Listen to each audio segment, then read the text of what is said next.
Well, one nice thing you can say about working for Apple is that if you work for them, you are likely a very coveted employee who will get poached by one of the uprising gig economy apps to work for your company. Hey everyone, this is Kevin the Apptrepreneur, and we all know that one of the positive things about the gig economy is that basically there is a lot of competition to get really good programmers, engineers, marketers, lawyers. Like, these companies are trying to establish themselves. They're just going public, most of them. They really want to prove themselves worthy of being in business, basically. They want to create an industry, and they want to prove that they are worthy to be there, and they will poach top talent to do that. And that's exactly what Postmates is doing with this guy. His name is Ken Kocienda, I believe. Kocienda, something like that. And he is an Apple veteran who will be working for Postmates. According to this article, Postmates has hired Apple veteran and author Ken Kocienda as a principal software engineer at Postmates X, the team building the food delivery company's semi-autonomous sidewalk rover, Serve. Kocienda, author of Creative Selection Inside Apple's Design Process During the Golden Age of Steve Jobs, spent 15 years at Apple focused on human interface design, collaborating with engineers to develop the first iPhone, iPad, and Apple Watch. Kocienda left Apple in 2017 to focus on his book, and I'm sure he, 15 years with all those stock options, yeah, you're probably doing pretty good for yourself. You probably decided to take a couple of years off, write a book, and then it's like, heck, I miss working. Let's go back to working. And now Postmates apparently offered him a job. Now he's picked Postmates as his next project, citing the team's spirit and energy as motivation for joining. Quote, "My goal throughout my career has not been technology for the sake of opportunity. I am interested in making product experiences that people out in the world will find useful and meaningful," Kocienda tells TechCrunch. It's not about the technology or just the design. It's about the technology and design coming together. And here you can see the little, I call it the Wall-E robot myself. I know it's called the Serve robot, but, and I've already discussed whether or not these things, it'd be cute to see them on the sidewalks. We'll put it that way. Postmates unveiled Serve, their human-like delivery robot, in December. The semi-autonomous rover uses cameras and LiDAR to navigate sidewalks and can carry 50 pounds for up to 25 miles after one charge. To ensure safety, the team has a human pilot remotely monitoring the Serve fleets, and each rover has a help button, touchscreen, and video chat display for customers or passersby to use technology.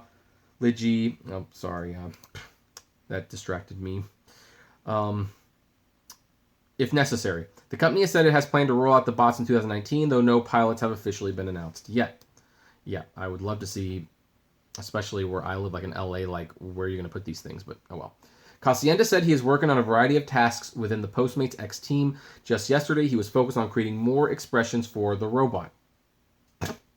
Expression. Nobody cares what the expression of the robot is. They want the thing to work. They don't want it to look friendly. Or maybe they do want it to look friendly, because if you have like just a ugly looking box on the sidewalks, maybe people might say, I don't want those things all over the place, but they have like a cute little Wall-E like robot like puttering around and they've got food. People might like, oh, that's adorable. So yeah, there might be something to making it look a little bit more human. Let's see here. Quote, "We are spending a lot of time going in and refining and inventing new ways that Serve can communicate. It's not like we are a robotic startup. We have a business rolling, so part of what is interesting to me is that we can mine the data we have and use the intelligence we have to improve the Serve experience end to end." They do have data that can help them do that, by the way. "The purpose of Postmates' incoming fleet of semi-autonomous rovers is not to eliminate the role of human drivers, but to make their routes more efficient.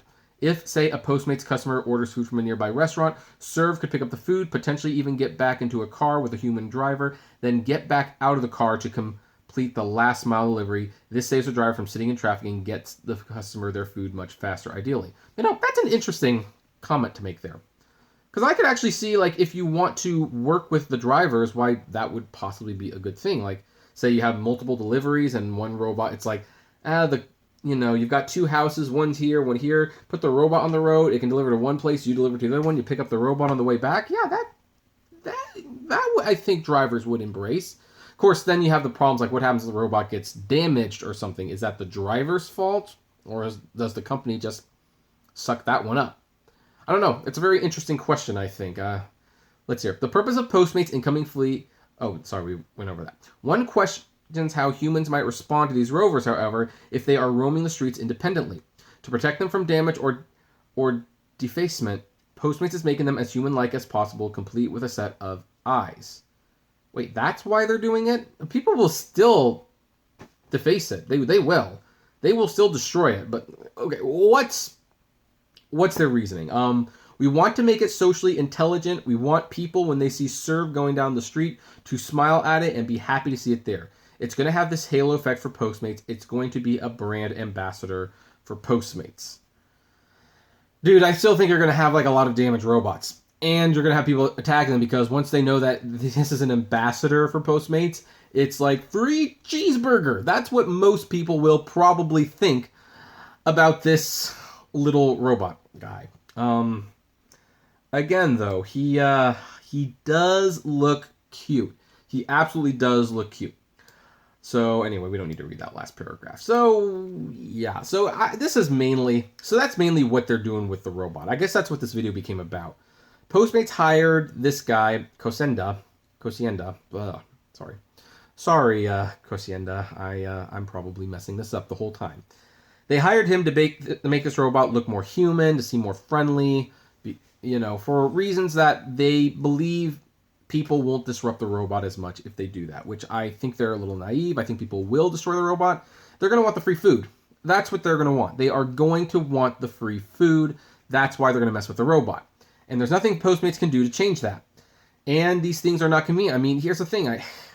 Again, just the area where I drive, yeah, you could have a lot of restaurants and apartments nearby, and then you could have someone who wants to get food from a long distance that actually requires freeway traffic.